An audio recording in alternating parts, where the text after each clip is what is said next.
요한계시록 19장 10절에서 16절까지 우리 같이 합독하시겠습니다. 요한계시록 19장 10절부터 16절까지 다 같이 시작.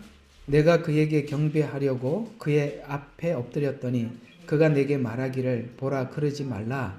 나는 예수의 증거를 가진 내 형제들과 같은 동료 종이니 하나님께 경배하라. 이는 예수의 증거가 예언의 영이기 때문이라고 하더라. 또 내가 하늘이 열린 것을 보니 흰 말이 보이더라. 그 위에 앉으신 분이 신실과 진실이라 불려 의로 심판하시고 싸우더라. 눈은 불꽃 같고 머리에는 많은 왕관이 있고 또 한 이름이 기록되었는데 그 자신 외에는 아무도 모르며 피에 적신 옷을 입었는데 그 이름은 하나님의 말씀이라고 불렀더라. 또 하늘에 있는 군대들이 희고 정결한 세마포 옷을 입고 흰 말들을 타고 그를 따르더라. 그의 입에는 예리한 칼이 나와서 그것을 민족들을 칠 것이요 또 철장으로 그것을 다스릴 것이며 그는 전능하신 하나님의 맹렬한 진노의 포도즙틀을 밟을 것이라. 또 그의 옷은 넓적다리에 이름이 기록되었는데 만왕의 왕이요 또 만주의 주라고 하더라. 아멘. 오늘 일단은 이 본문을 한번 관찰을 하고 지나가는 게 좋을 겁니다. 마태복음이란다. 계시록 6장에 보면 흰말이 등장하고 여기도 흰말을 타고 오시죠.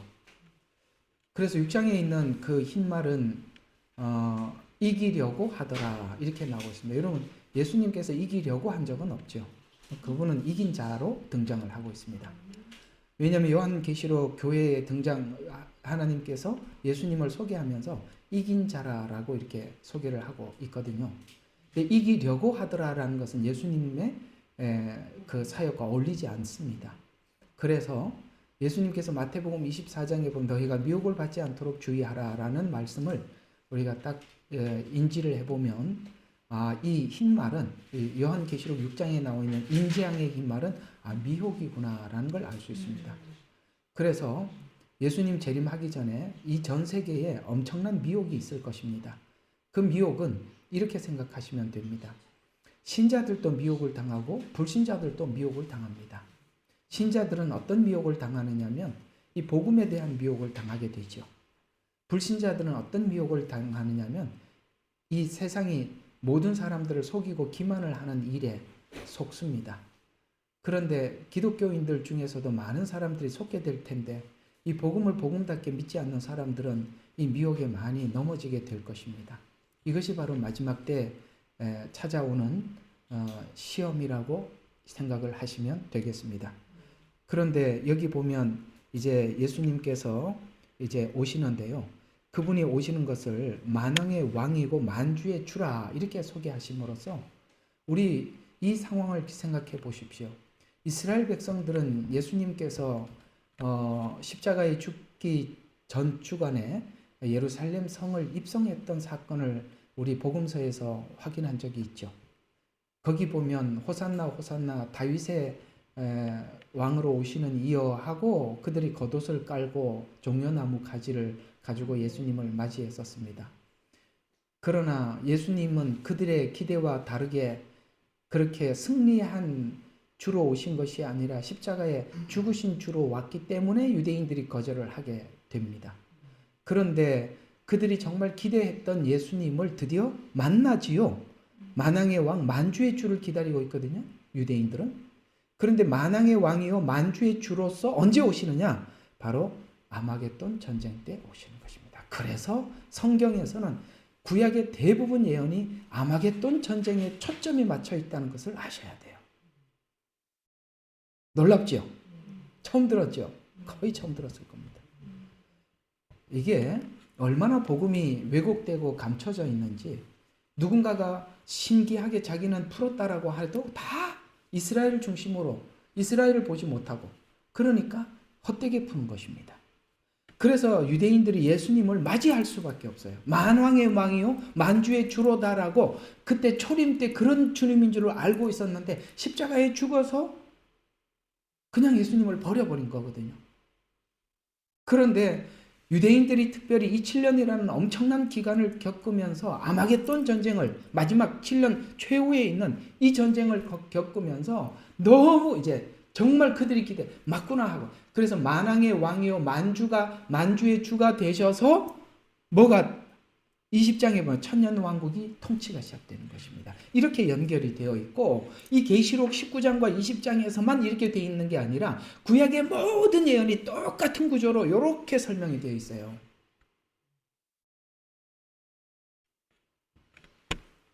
근데 이제 여기서 보면 이제 좀 이따 이제 자세히 설명을 하겠습니다만, 하늘이 열렸어요. 흰 말이 보여요. 11절이에요. 앉으신 분이 신실과 진실이다. 요거 이제 무슨 말인지 좀 이따 설명을 하겠습니다. 의로 심판하고 싸우시더라. 싸우시다. 심판, 싸움 이렇게 하는 걸 보면 이제 그 하나님의 의 밖에 있는 자들이 모두가 심판을 받는다는 것을 알 수가 있죠. 불꽃 같은 머리에는 왕관이 있고, 그 다음에 한 이름이 기록되어 있는데 자신 외에 아무도 모르고. 여러분 이거 원래 요한계시록 처음 시작할 때부터 이렇게 예수님을 소개했던 거 아시죠? 발은 빛난 주석 같고 눈은 불꽃 같고, 이렇게 설명하는 이런 단어들은 전부 다 심판이 완전함, 완벽함, 거기에 어떤 감정이나 실수가 전혀 없는 이런 말들이 다 포함되어 있는 것입니다. 하나님은 마지막 때 심판은 철저하게 공의로 심판을 하실 것입니다. 그리고 피에 적신 옷을 입었는데 이런 말들도 일단은 내가 주석을 좀 다 해드릴게요. 왜냐하면은 이 주석들이 요엘서의 피와 불과 연기로라 이런 말들이 바로 여기 이 지점을 이야기하는 것입니다. 이 지점. 왜 베드로가 그렇게 요엘서를 그렇게 풀었냐면 성령님이 오신 걸 가지고 피와 불과 연기로라라고 이렇게 설명한 거를 요엘서를 그대로 인용을 했는데, 지금 그 설교를 한 본인이 누구죠? 베드로예요. 베드로는 이런 관점에서 하나님을 지금 보고 있는 거예요. 우리가 보는 관점하고 그들이 보는 관점이 달라서 그러는 거예요. 이것도 설명을 해드리겠습니다. 다 풀려야 돼요. 엄청 꼬여 있는 거예요. 여기 이제 희고, 그 다음에 여기에 피에 적신 옷을 입었다. 이 피는 또 이게 사람들이 예수님 십자가 죽으실 때 보혈 이렇게 이야기하는데 아니요. 포도즙 털. 심판에서 죽은 많은 사람들이, 심판으로 인해서 죽은 많은 사람들이 피가 옷에 묻었다. 이런 뜻입니다. 요거 우리 했었죠. 포도즙 틀을 밟았던 이야기가 앞에 지나갔었습니다. 그걸 다시 그대로 언급하는 것입니다. 잘 들었던 분이라면 이 말들을 잘 이해하실 것이고, 무슨 말인지 잘 처음 듣는 것 같다 하신 분들은 제가 이제 성경 구절과 이렇게 녹음한 것을 다시 또 틀면서 연구하고 또 살피고 그렇게 정리를 꼭 하셔야 돼요. 종말 때는 이런 내용들이 엉터리로 해석하는 사람들이 굉장히 많습니다. 너무나도 한 부분만 알고 계세요. 이 전체를 몰라요. 구약과 신약 전체가 이게 연결고리를 정확하게 끼워 주셔야 되는데 끊어져 있단 말이에요.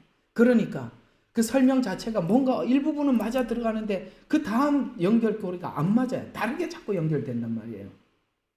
예. 자, 그러면 오늘 10절부터 한번 하나하나 살펴보도록 하겠습니다. 내가 그에게 경배하려고 그 앞에 엎드리니 그가 내게 말하기를 보라, 그래 하지 마라. 나는 예수의 증거를 가진 내 형제들과 같은, 천사를 뭐라고 표현했냐면 종이라고 표현하고 있어요. 그러니까 경배하지 마라 이렇게 말씀하고 있습니다. 여기서 제가 한 가지 여러분들에게 언급해 드리고 싶은 것은, 사단은 숭배의 대상이 아닙니다. 왜냐하면 사단도 천사거든요. 아시겠습니까? 우리가 사단에 대해서 이해를 하려면 사단이라는 내용만 성경에서 찾아서는 몰라요. 천사의 성격을 알아야 되는 거예요. 왜 하나님이 천사를 창조했는지. 원래 사단도 하나님께 찬양하는 천사에 불과했었습니다. 그러나 그가 타락을 했어요. 그러나 그는 천사였어요. 그러니까 그 천사의 고난을 오용한 것이죠. 그런 것처럼 오늘 여러분 이 어떤 사람들에게 천사 숭배 사상이 골로새서에서 나와요. 천사를 숭배했던 그 초대 교회에 있었던 이단 그 거짓 복음이었거든요. 그런 것처럼 오늘도 천사 숭배에 대한 어떤 나름대로 교리를 가지고 가르치면서 천사는 부리는 영이다 그러면서 부려라 이렇게 주장을 하고 계시는 분들이 계시는데, 우리가 부리기보다는 하나님께서 부리기 위해서 심부름꾼으로 세운 종입니다.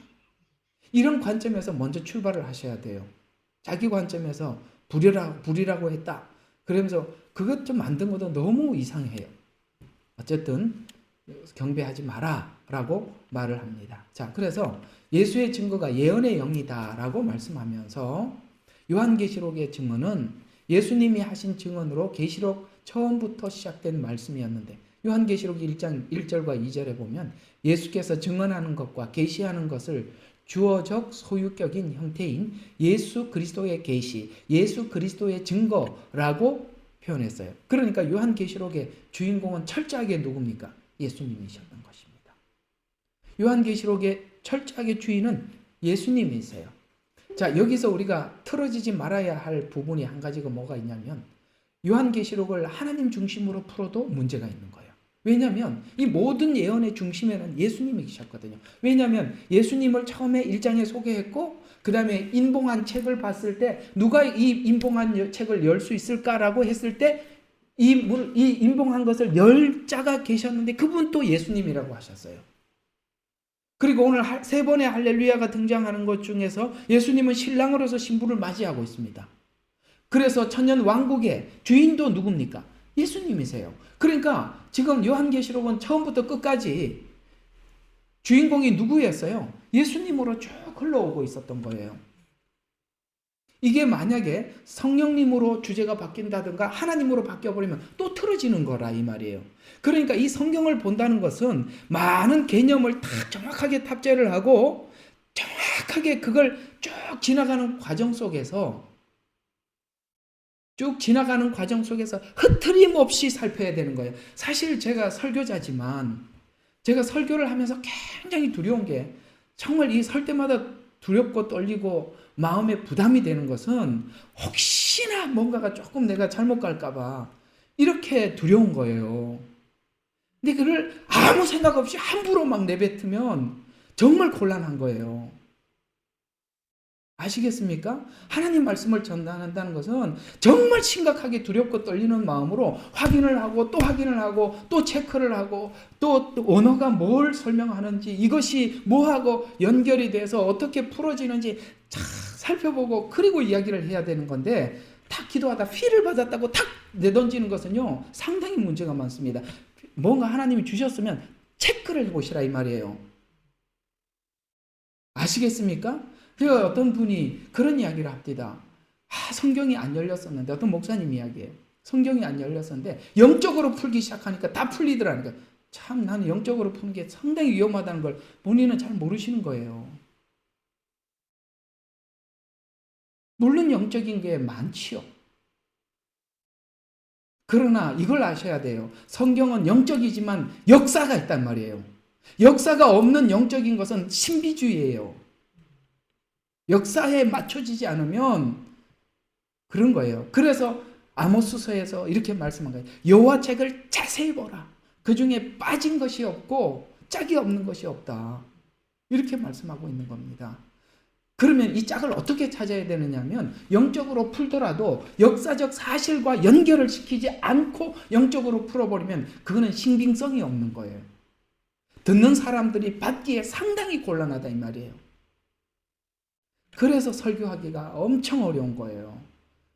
아무 생각 없이 설교를 하기 위해서 덤벼들면은 그때서야 뭣도 모르고 설교하죠. 하면 할수록 설교한다는 게 얼마나 무서운지 아십니까?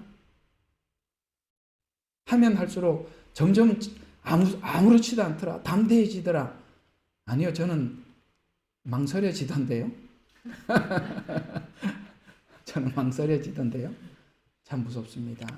자, 오늘은 이제 이 전쟁에 관한 이야기를 한번 시작을 해야 해요. 17절부터 19절이 아마겟돈 전쟁인데 그 전쟁이 어떤 형태인지를 11절부터 16절까지 말하고 17절부터 19절까지가 실제 전쟁 이야기를 역사적으로 쓴 것이고 이제 11절부터 16절까지 그 배경을 쓴 것입니다. 아시겠죠?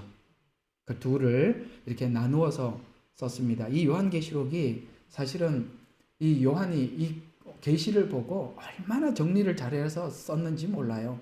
요한이 정말 대단한, 정말 하나님께서 참 귀한 하나님 사도예요. 요한복음을 보세요.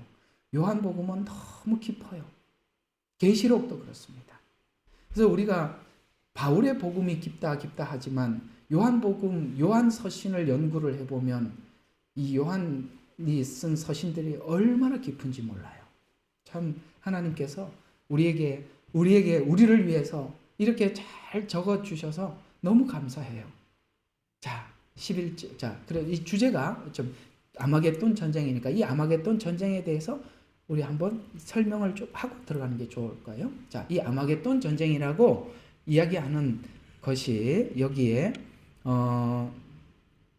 어디 이 지명이 어디 나오죠?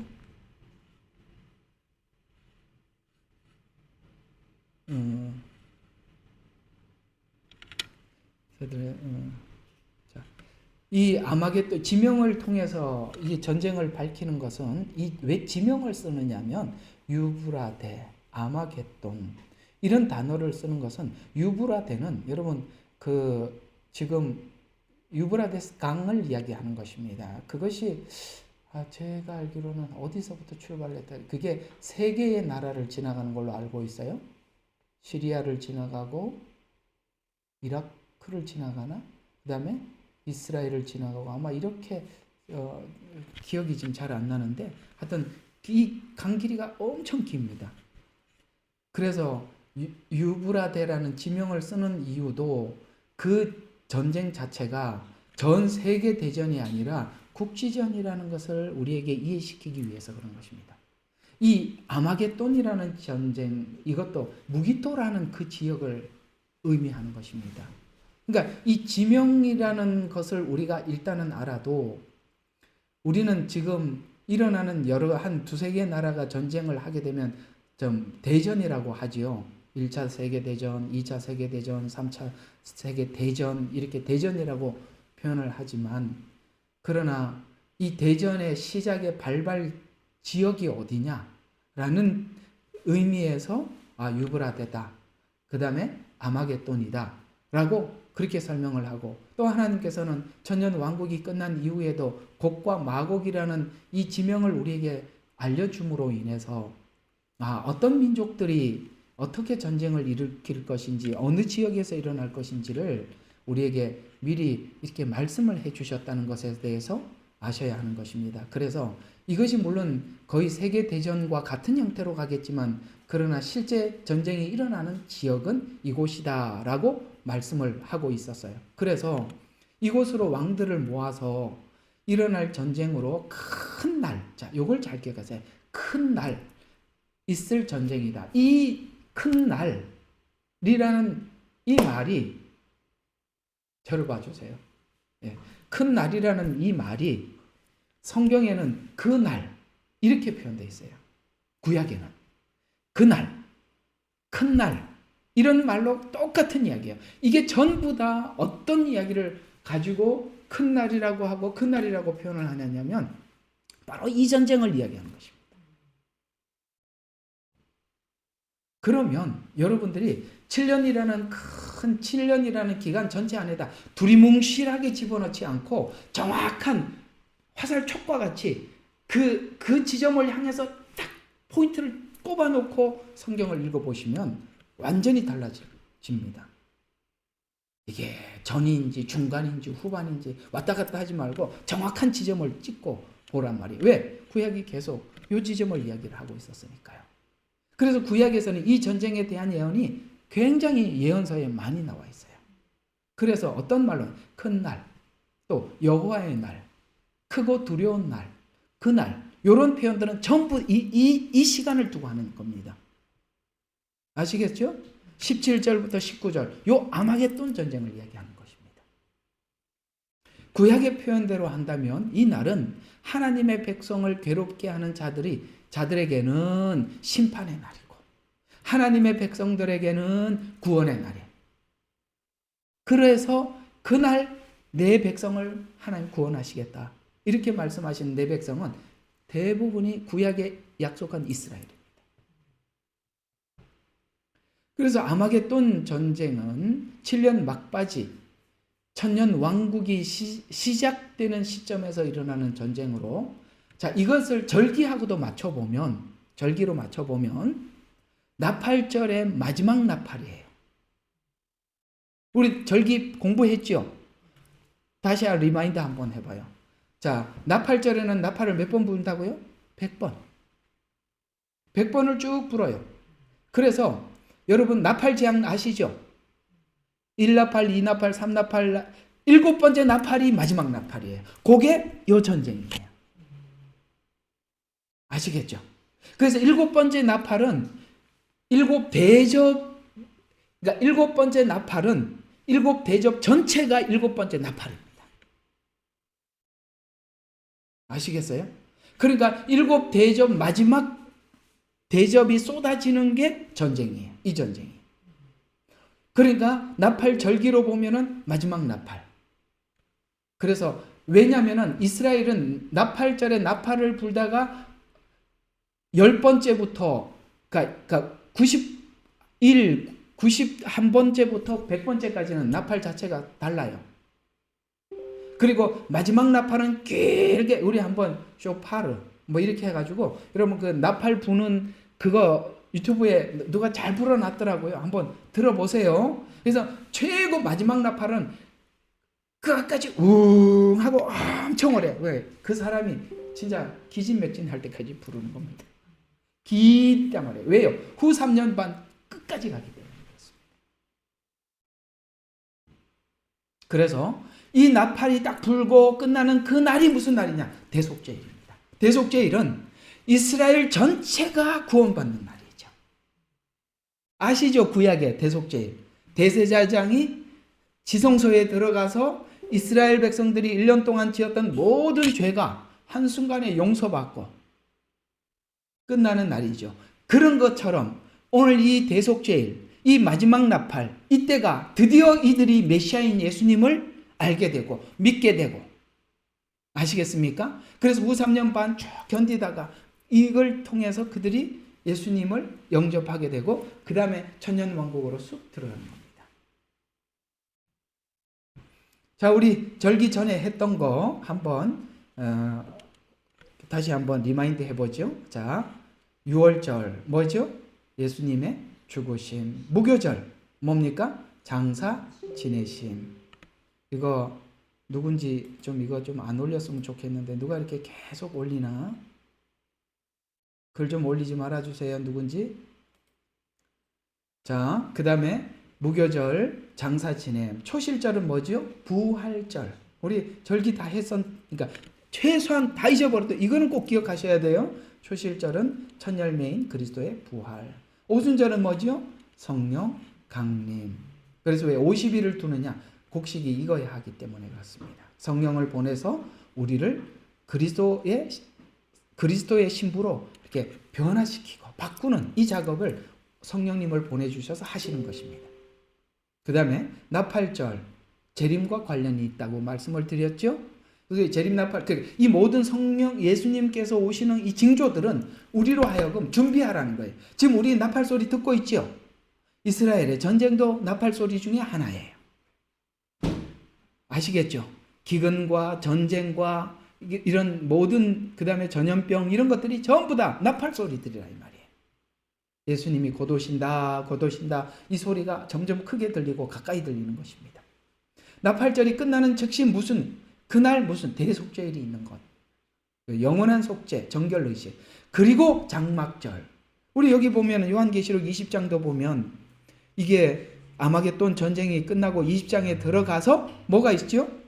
천년왕국이 시작되지 않습니까? 그래서 대속죄일이 끝나면서 장막절, 곧 천년왕국이 시작된다. 요 순서대로 하나님께서 구원의 절기를. 그래서 요즘 하나님의 교회인가? 참 그러니까 교회가 이런 걸 했었어야죠. 다 뺏기고 이제 와서 하려고 그러니까 사람들이 하나님 교회가 아닌가 하고 이단인가, 좋은 거는 남들 다 가져가고 말이죠. 성막도 다 가져가고, 예? 그 다음에 절기도 빼앗기고, 참, 이렇게 정신 차리고 이런 거 얘기하면 너무 속상해. 좋은 거 다 뺏기고 말이죠. 예? 설명하려고 그러면 사람들이 이상하게 쳐다보게 만들어 놓고 말이죠. 신천지라는 말이 얼마나 귀한 말이에요. 나쁜 놈이 다 뺏어 갔잖아요.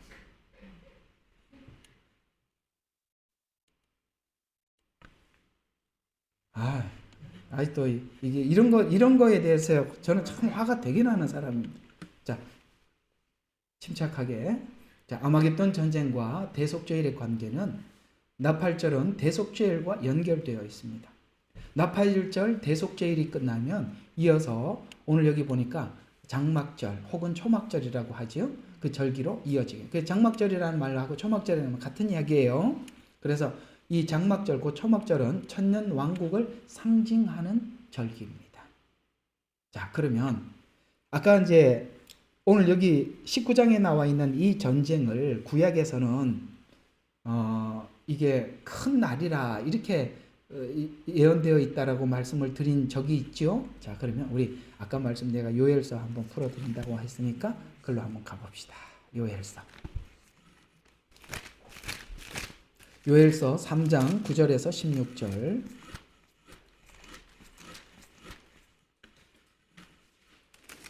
(3장 9절에서 16절) 자, 한번 봅시다. 너희는 이것을 이방인 가운데 선포하라. 전쟁을 예비하며 용사들을 깨우고 모든 전사들을 가까이 오게 하며 그들로 올라오게 하라. 너희 보습은 쳐서 칼로 만들고 너희 낫을 쳐서 창을 만들어라. 약한 자들을 나는 강하다라고 말하게 하라. 이게 무슨 이야기냐면 무기를 너희들이 농사 짓는 무기 다 녹여가지고 농기구죠. 농사 짓는 농기구 다 녹여서 무기로 만들고 그 다음에 약한 자로 하여금 나는 강하다. 이게 뭐예요? 훈련받고. 여러분 전쟁 나가기 전에 사람들이 서서 나가자 싸우자 이기자 하지 않습니까? 우리 해군의 구호가 그거예요. 그래서 우리 딱 모였다 흩어질 때 나가자 싸우자 이기자 야 타고 헤어졌단 말이에요. 왜냐하면 우리는 나가서 싸워서 이기지 못하면 백가라앉아 다 죽습니다. 그러니까 나가자 싸우자 이기자. 이 오늘 그 얘기예요. 자, 무기 훌륭하게 만들어 갖고 와. 그리고 약한 자들 강하게 만들어서 두려워서 벌벌벌 떨지 말고 네 스스로 강하다 하고 한번 쫓아와봐. 하나님이 사실 조롱하는 겁니다. 누구 보고? 이방인들에게. 예루살렘을 치러 오려고 하는 사람들을 비방하고 조롱하는 말이에요. 그러면서 11절에 보니까 너희 모든 이방들아 모여서 오라. 다 함께 모여 주위에 모여라. 어디로? 예루살렘으로 모이라 이 말이에요. 전쟁하러. 오 주여 주의 용사들이 그곳으로 내려오게 하소서. 이 이방으로 깨어서 여호사밧 골짜기로. 자, 여호사밧 골짜기라는 말로 언급을 하고 있는 것을 눈여겨봐야 합니다. 역대하 20장에 보면 여호사밧 골짜기에 대해서 잘 설명을 해놨어요. 그래서 올라오게 하라. 이는 내가 거기에 앉아서 주위의 모든 이방인을 다 심판할 것이다. 이 무슨 말이야? 전쟁하러 왔는데 하나님이 심판하겠다는 거예요. 이게 무슨 얘기죠? 이 전쟁은 그들이 올라오는 족족 실패하는 전쟁이고 심판받는 전쟁이라 이 말이에요. 그러면서 자 이제 계속 보세요. 너희는 낫을 대라. 자, 여기서 말하는 이 낫은요, 요한계시록에 나오는 포도즙 틀을 거두는 포도주를 짜는 밟는 그 얘기를 여기서 사용하고 있는 거거든요. 그래서 너희는 낫을 대라. 이는 곡식이 익었음이라. 요거 요한계시록에서 봤죠. 네. 그 다음에 너희는 와서 밟아라. 밟았죠. 이는 포도즙 틀이 가득 차고 독들이 넘쳐남이니 이는 죄악이 크기 때문이라. 그때 요한계시록 16장인가 거기서 등장하고 있는 이 말씀은 심판을 이야기했던 거구나 하고 금방 알 수 있게 됐죠. 그러면서 자 봐요. 지금 심판을 이야기했습니다. 마지막 심판 아셨어요? 이 마지막 심판이에요. 그래서 이제 아까 이걸 풀어드리는 거예요. 결단의 골짜기. 결단의 골짜기라고 표현하는 것은 여기서 하나님이 갈라낸단 말이에요. 이게 바로 양과 염소의 비유를 해석하는 단서입니다. 아시겠습니까? 양과 염소의 비유가 뭡니까? 모든 민족들을 모아놓고 하나님 심판하신다 그랬죠. 여기 뭐 모든 민족들이 지금 예루살렘에 공격하러 왔는데 하나님이 심판하시죠. 이게 양과 염소의 비유가 이 얘기란 이 말이에요. 그래서 결단의 골짜기는 여호사밧 골짜기를 결단의 골짜기라고 해요. 왜요?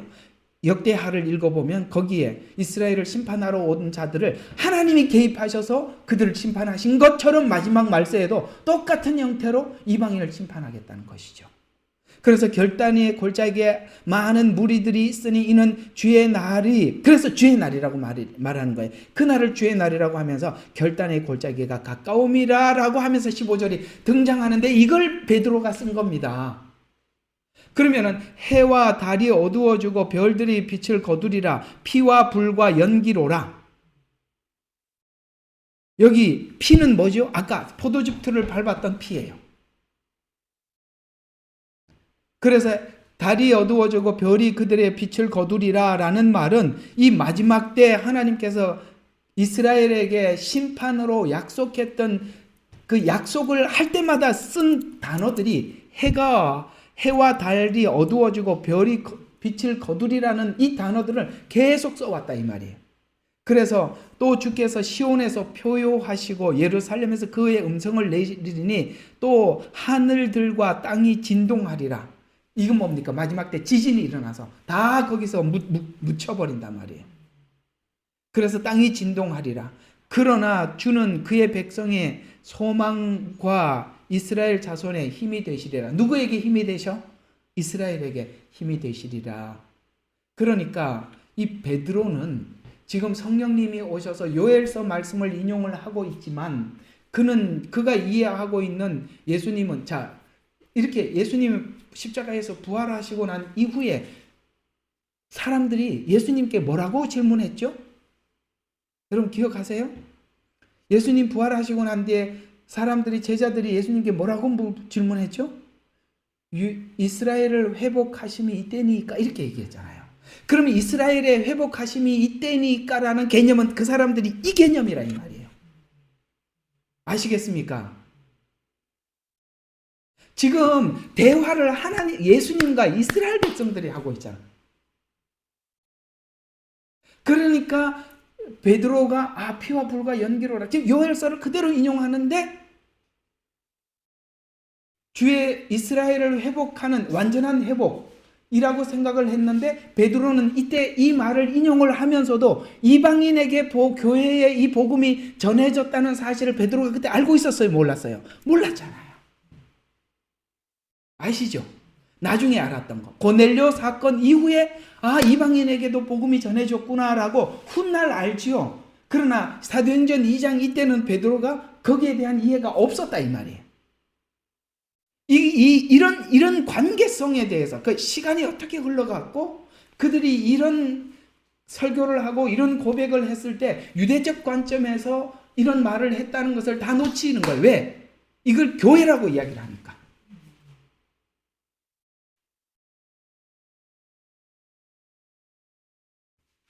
그러나 이런 일들이 일어날 수밖에 없는 것은 하나님께서 이스라엘에게 한 약속이기 때문에. 왜냐하면 아까 요한계시록에 그분은 신실과 진실이라고 말씀하셨습니다. 그분은 약속하신 것은 신실하게 지키십니다. 그래서 이 일을 이스라엘에게 행하시는 것이죠. 그리고 한번 여러분 요엘서 3장 17절부터 20절까지는 보세요.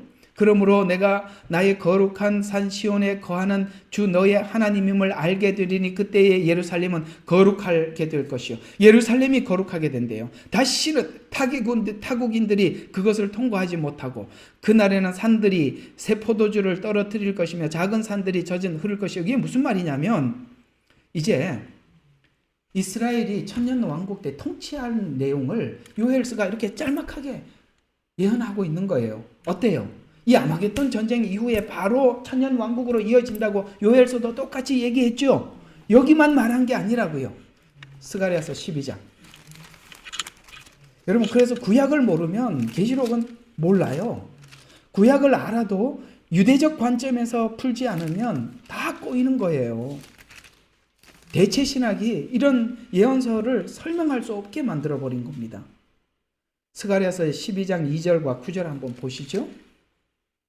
12장 2절과 9절. 자, 그날, 또 여기도 그날이라고 말하는 이 그날, 아까 이게 지금 이 시간을 이야기하는 겁니다. 내가 예루살렘의 모든 백성들에게 무거운 돌이 되게 하리니, 이 무거운 돌이 된다는 거, 예루살렘을 치려고 오는 모든 사람들은 전부 다 해를 입게 된다 이 말이에요. 그래서 마지막 때 하나님이 묻는 거예요. 지금 여러분, 이 답답한 이 기독교인들아, 지금 누구를 응원을 하고 누구를 위해서 기도해야 되는지 보라 이 말이에요. 예?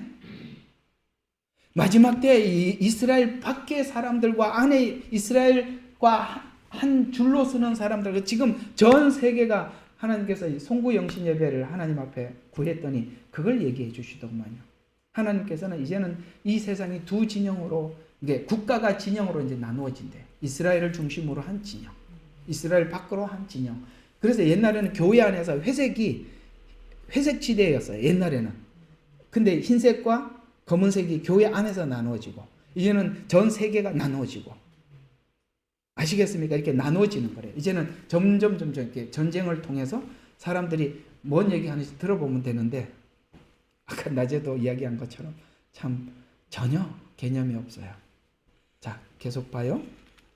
자, 그것을 치려고 모일지라도 그 돌을 드는 자들은 모두 산산이 부서지리라. 주가 말하노라. 그날에 내가 모든 말을 쳐서 놀라게 하고 그 탄 자들을 쳐서 경노하게 하리라. 또 내가 유다 집 위에 내 눈을 떠 백성의 모든 말을 쳐서 눈멀게 하리니. 여러분, 성경에 보면 하나님께서 눈을 멀게 해서 자기들끼리 싸우게도 하고 그런 거 보셨죠? 이 전쟁이 하나님이 이렇게 하신다는 거예요. 그리하면 유다의 총독들, 이게 눈 멀다라고 이렇게 표현하는 말들은 하나님께서 그 전쟁하러 온 사람들의 눈을 멀게도 했다라고 하지만 자기끼리 쳐서 싸웠다라는 말 들어보면 아마도 이 마지막 때도 자기들이 처음에는 예루살렘을 치러 함께 올라왔다 자기들끼리 싸우지 않을까라는 생각도 해봅니다. 예, 왜? 성경은 그렇게 전쟁을 해왔기 때문에. 그래서 그리하면 유다 총독들이 그들의 마음에 말하기를 예루살렘의 거민들이 만군의 주 그들의 하나님 안에서 내 힘이 되리라. 아까도 그랬죠. 하나님이 그들의 힘이 된다 그랬잖아요. 지금도 그들에게 하나님이 그들의 힘이 된다라고 말하면서 6절 그날에 유다 총독들로 나무 가운데 불화로 갖게 하며, 나무 가운데서 불화로 갖게 되며, 그러니까 이게 지금 유대 나라에 있는 이 리더들, 전쟁하는 리더들, 총독들이 불화로 같이 되게 하고. 그러면 보세요. 유대인들은요, 후퇴를 하지 않아요. 협상이 없어요. 요번에도 어디죠? 레바논, 그죠? 헤즈볼라 하니까, 우리는 후퇴 없다, 협상은 없다 하지 않습니까? 불화로 같이 되게 하고. 그 다음에 곡식단에 횃불 같이 되게 갖게 하리니 그들이 오른편과 왼편에 에워싼 모든 백성을 삼킬 거예요. 오른편 왼편 둘 다 싸움을 다 삼켜버린다 이 말이에요. 참 신기하지 않아요? 이런 말들이 여기 나와 있다는 게. 가자 지구에서도 싸우고 헤즈볼라하고도 싸우고 왼편 오른편 다 뭐 한다고요? 에워싼 모든 것을 삼킬 것이라. 그리고 예루살렘은 그 본래의 자리 곧 예루살렘에 다시 거하게 되리니 주는 또한 먼저 유다의 장막들을 구원하리라. 이는 다윗의 집의 영광과 예루살렘 거민들의 영광이 유다를 대적하여 스스로 높이지 못하게 하려 함이라. 그날에 주는 예루살렘 거민들을 보호하리니 그날에는 그들 가운데 약한 자가 다윗 같겠고. 엄청 용감하다는 거죠. 다윗 집이 하나님같이 그들 앞에 선 천사들 같이 이 모든 사람들이 천년 왕국에 대해서 다 우러러보게 만들겠다. 이렇게 말씀하고 있는 것이에요. 내가 유대인을 찬양하는 게 아니라 하나님의 약속이 그렇다 이 말이에요. 아시겠어요? 예, 그렇게 하시겠다고 하나님이 약속하신 것입니다.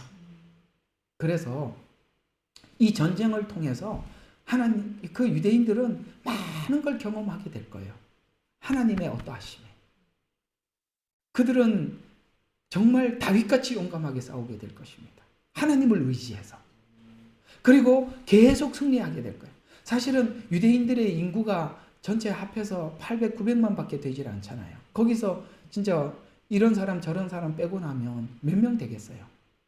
그럼에도 불구하고 하나님께서는 이 전쟁을 통해서 하나님을 체험하게 하시고 이 이스라엘과 전쟁하는 모든 나라들을 패하게 하시는 이유는 뭐냐면 그 이스라엘은 하나님이 하나님 되심을 온 인류에 계시하시는 하나님의 눈동자요. 하나님의 성소이기 때문에. 쉽게 말해서 하나님은 이스라엘을 대적하는 것은 곧 나를 대적하는 걸로 간주한다 이 말이에요. 그래서 이 판결의 골짜기라고 말하고 있어요. 그래서 여호사밧 골짜기는 예루살렘 성과 감람산 사이에 있는 골짜기로 흰놈의 골짜기로 연결되는 판결의 골짜기라. 그래서 여호사밧 하면은 판결 골짜기 이렇게 기억해 두시면 되는데 왜 판결의 골짜기라고 하느냐면 이 날 판결 날 것이기 때문입니다. 이 날 하나님의 하나님 되심을 만천하에 드러낼 것이기 때문에 그렇습니다. 이스라엘을 공격하는 연합군은 무기토에 집결하여 예루살렘 성을 공격할 것입니다. 이 전쟁의 목적은 선지자 스가랴의 예언처럼 예루살렘을 공격하지만 무기토는 이 전쟁을 위해서 그저 이 아마겟돈이라는 단어를 쓴 것은 집결하는 장소를 설명하기 위한 것에 불과한 것입니다. 이러한 세상의 군왕들이 몰려서 예루살렘을 향해 오지만 예수님의 발이 감람산에 임할 때 이들에게 심판의 골짜기가 될 것입니다. 이 말은 하나님의 눈동자인 예루살렘을 대적하는 자들에게 하나님은 심판하실 것이다 라고 말씀하고 있기 때문에 그렇습니다. 그래서 오늘 진실과 성실 이것까지는 좀 하고 가야 되니까 좀 여기까지 좀 더 설명해 보겠습니다. 자, 그래서 11절과 12절에 보면 우리 11절, 자 요한계시록 다시 넘어가요. 19장 11절 12절 11절 12절 자, 또 내가 하늘이 열린 것을 보니 흰 말이 보이더라. 그 위에 앉으신 분이 신실과 진실이라 불리며 의로 심판하고자 싸우더라. 눈은 불꽃 같고 머리는 많은 왕관이 있고 또 한 이름이 기록되었는데 그 자신 외에는 아무도 모르며 이렇게 나와 있습니다. 자, 여러분 아까 처음에 드렸던 것처럼 초림은 나귀를 타고 입성하시지만 지금은 어떻게 왕관을 쓰시고 그 다음에 정말 승리의 그 말을 흰 말을 타고 오시고 그 뒤를 따라오는 많은 사람들도 흰 말을 입은 세마포 옷을 입고 온다라고 하는 이 세마포 옷은 요한계시록 6장에 우리 한번 여기 와 보니까 막 이제 앞에 내용이 막 다 이렇게 풀리거든요. 14장입니다. 6장이 아니고 14장이네요. 자, 여러분 거기 보면 14장도 아니네. 그 12지파 나온 게 어디야? 갑자기 제가 헷갈리네요.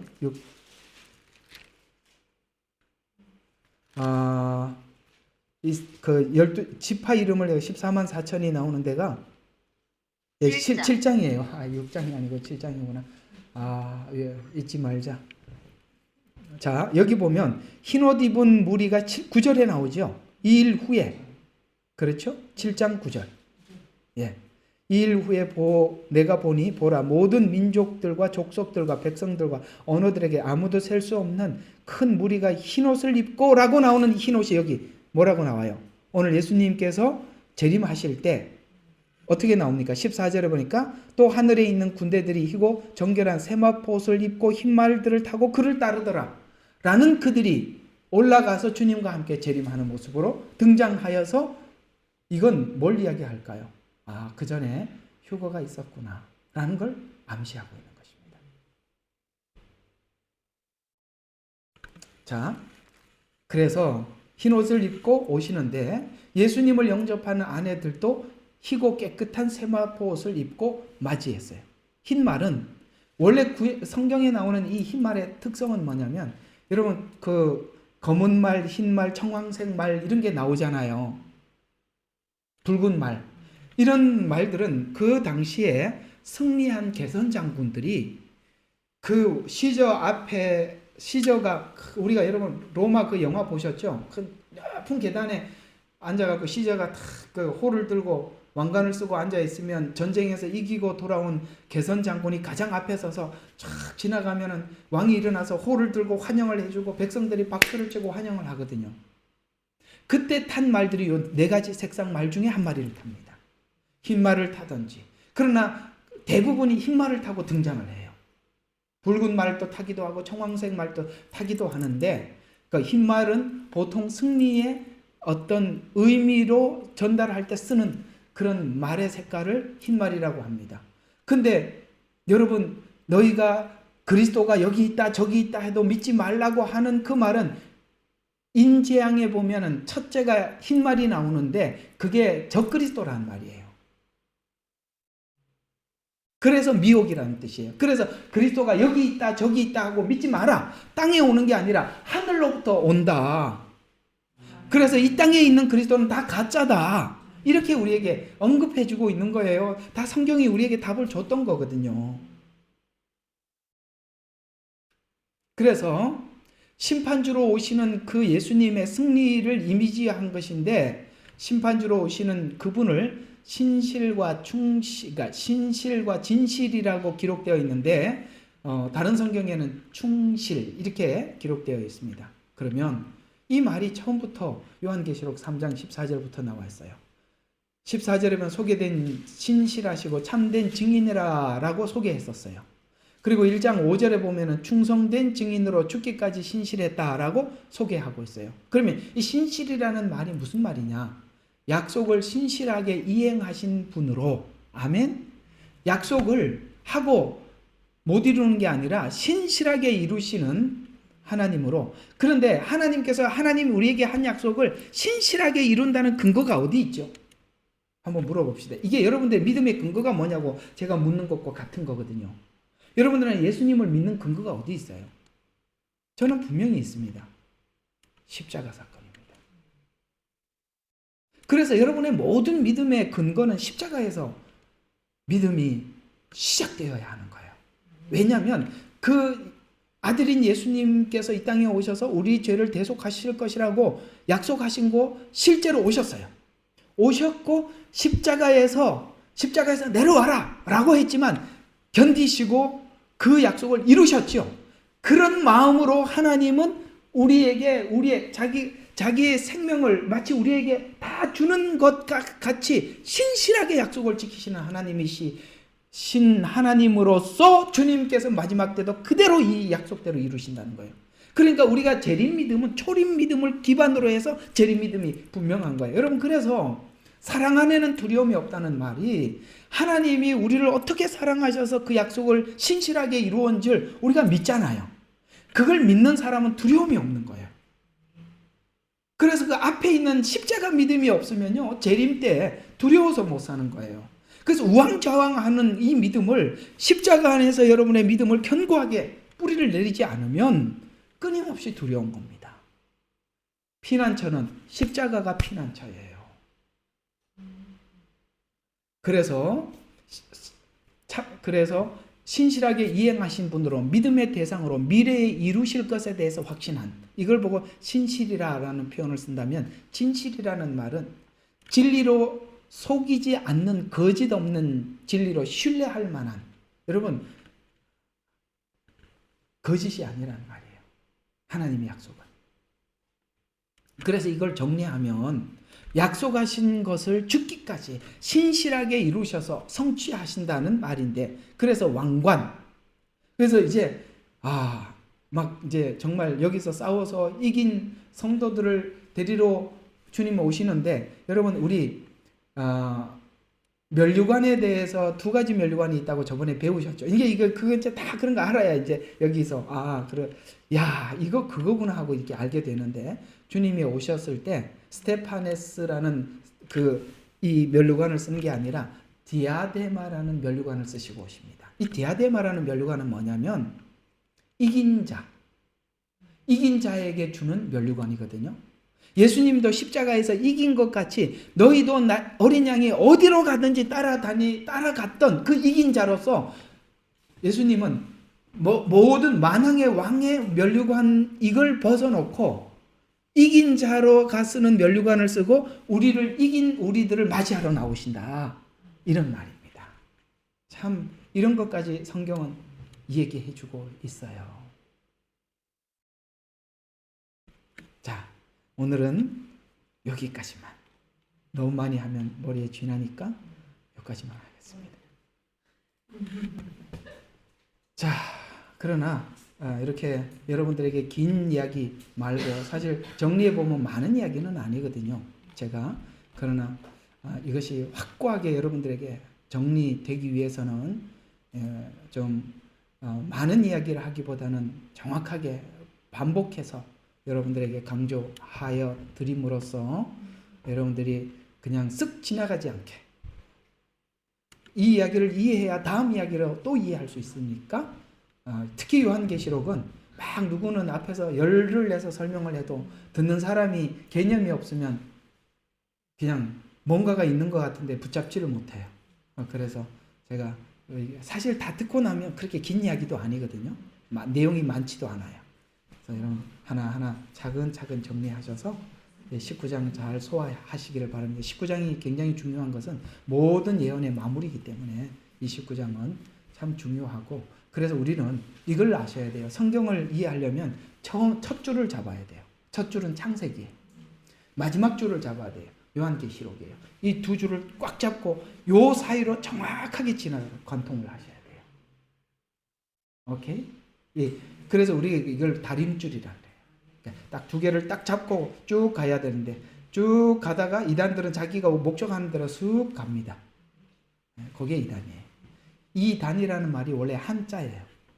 달을 이 끝단 이런 뜻이에요. 그러니까 다르단 말이에요. 그런데 다른데 자기가 지금 다른 걸 몰라. 언제 아냐? 끝단, 끝에 가서 안다. 그래서 이단이라는 말이에요. 끝에 가서 알면 무슨 소용이 있어요? 주님 주여 저는 합격이지요? 하고 딱 갔더니 나는 주의 이름으로 귀신을 쫓아내고 막 읊었어요. 나 이렇게 많이 하고 왔어요. 저 모르세요? 그러니까 뭐 누구냐? 이게 이단이란 말이에요. 아셨어요? 그 앞에 가서 난 누구냐? 이러면은 다 끝나는 겁니다. 다 끝나는 거라고. 예. 성경대로 표현하면은 나지 않은 게 낫다고. 예.